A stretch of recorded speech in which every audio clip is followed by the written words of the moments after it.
gostaria, em primeiro lugar, de dizer que eu estou aqui há 3 horas e 23 minutos, ouvindo atentamente o conjunto das intervenções e também o ex-juiz e atual ministro do governo Bolsonaro, o senhor Moro, e a palavra que eu menos ouvi aqui foi democracia. E me chama a atenção que nós estamos dentro do parlamento brasileiro. E, sinceramente, eu esperava que o conjunto dos parlamentares aqui, de forma menos apaixonada, se preocupasse um pouco mais com o que o cidadão brasileiro que nos assiste espera de nós. Espera de nós. Sociedade brasileira, o cidadão comum, quando ele chega diante de um tribunal, ele quer a garantia do seu direito de defesa. Ele quer a garantia de um tribunal imparcial e a garantia de a conduta de um juiz que, de fato, não tome lado. Sinceramente, a questão democrática, para mim, é que está em jogo neste debate. É isso que está em jogo aqui, não é outra coisa. É a legalidade do processo democrático brasileiro, é o Estado Democrático de Direito, e aqui tem 3 comissões envolvidas. Tem a CCJ, tem a Comissão de Direitos Humanos, e a comissão que lida com a administração pública brasileira.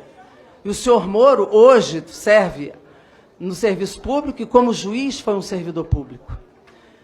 Sinceramente, eu fico o tempo todo ouvindo o senhor Moro dizer que tudo é normal, que não há nada de ilícito, que a sua conduta foi de total imparcialidade. E afirma o tempo todo que foram hackers. Não há prova, senhor Moro, de que foram hackers. Desculpe, é a minha opinião e o senhor até agora não apresentou provas. O senhor mesmo o tempo todo diz que está em investigação. O senhor diz, e eu peço ao presidente da CCJ que não converse enquanto eu faço essa inquirição. Não é assim. Ele tem que me ouvir e Vossa Excelência também. Claro, tem que chamar atenção porque eu estou fazendo a inquirição e ele não pode falar, muito menos rindo. Eu peço respeito do presidente da comissão. E o deboche não pode ser uma marca de um ministro que vem aqui para responder. Até porque tem muito pouco tempo que o senhor é ministro e eu acho que o senhor não imaginava externar essa posição. Numa inquirição. Certamente o senhor não esperava estar nessa posição em tão pouco tempo. Acusado, sim, por matérias divulgadas, eu não chamo de vazamento, chamo de divulgações, que o jornalista diz que foram arquivos que chegaram às suas mãos, em nenhum momento ele diz que houve hackeamento. O senhor é que diz isso, mas tem que ter provas disso. Segundo lugar, aqui, nos diálogos, e que eu estou lendo, não só pelo Intercept, mas na Folha de São Paulo, na Veja, na Band News, e o Correio também adere a isso, há aqui violação da Constituição Federal, do Código de Processo Penal, do Código de Ética da Magistratura, da Convenção Americana de Direitos Humanos, da Declaração dos Direitos do Homem. Há uma violação imensa da legalidade e da tradição jurídica brasileira. O senhor diz é normal. Aí eu digo, eu vou ler só um diálogo no tempo que eu tenho.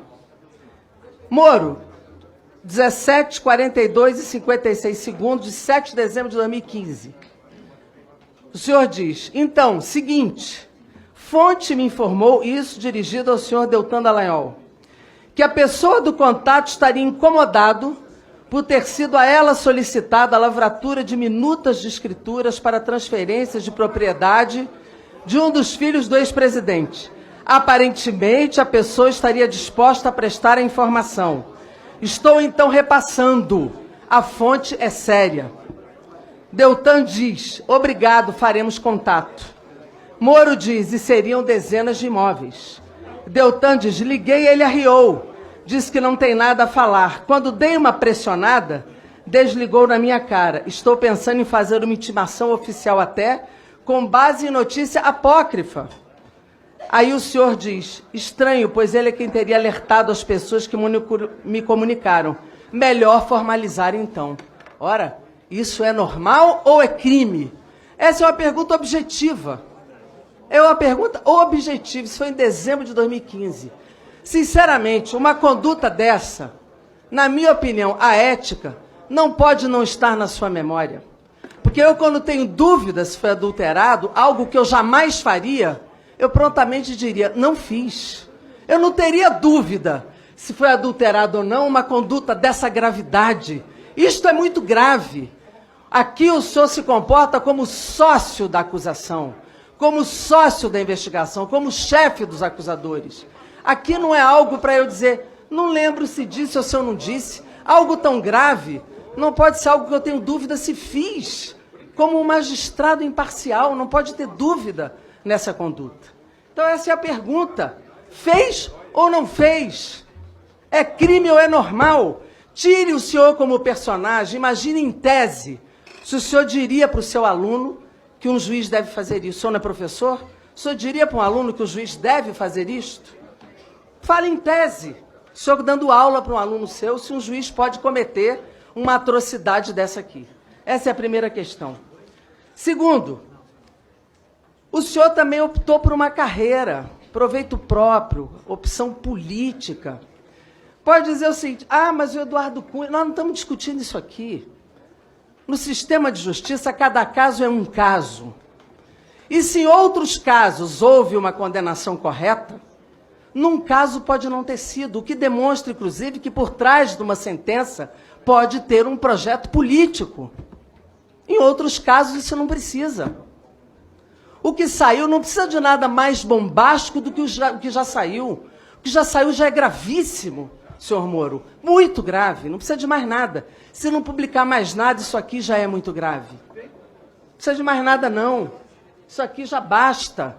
O que já saiu já é significativo para qualquer punição absolutamente exemplar de um magistrado, que, aliás, essa conduta mancha uma magistratura que não merece, tem muitos juízes bons nesse país, aliás, a maioria.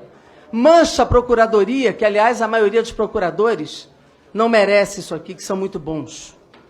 Então, isso aqui, por si só, já é muito grave, já merecia uma ação exemplar. O que mostra que, pela conduta, e aqui, sinceramente, a Lava Jato precisa, sim, de um debate das suas consequências. Tem sentenças aqui que, na minha opinião, estão sob suspeição, sim.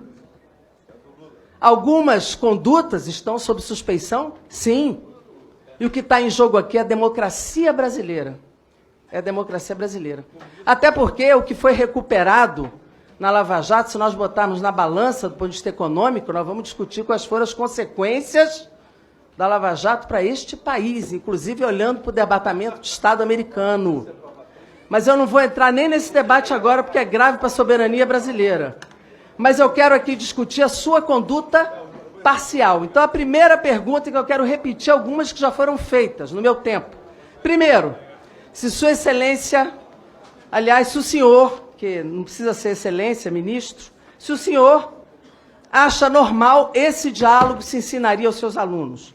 2, repetindo a pergunta do deputado Paulo Pimenta, que o senhor não respondeu. Se houve contato com procuradores e desembargadores em relação a habeas corpus do senhor Favreto no período que o senhor estava de férias? Essa pergunta é fundamental que o senhor responda. 3, se houve contato também isonômico com os advogados de defesa e quais? Quais advogados de defesa? 4, se realmente há atuação de investigação do senhor Glenn. Isso é grave, porque é contraditório com a liberdade de imprensa protegido pela Constituição Federal e pelas leis brasileiras. O senhor mesmo disse que prova ilícita para boa-fé não há problema nas 10 medidas. O senhor mesmo já utilizou várias. Eu não acho que é ilícito, mas se está sob investigação, o senhor que está dizendo que é ilícito, eu não acho. Mas aqui há um jornalismo sendo feito. Isso é fundamental que seja divulgado. E 4, eu trouxe aqui uma minuta que é diferente do que trouxe o deputado Paulo Pimenta, que só assine apenas a autorização para o Telegram divulgar. Se o senhor topar assinar, por favor, eu vou deixar na mesa para o senhor assinar. Assine a autorização para que o Telegram divulgue. O senhor está dizendo que não tem mais nada? Então autorize, vamos ver se tem ou se não tem, para comprovar a autenticidade das mensagens. Está aqui na mão, eu vou levar à mesa.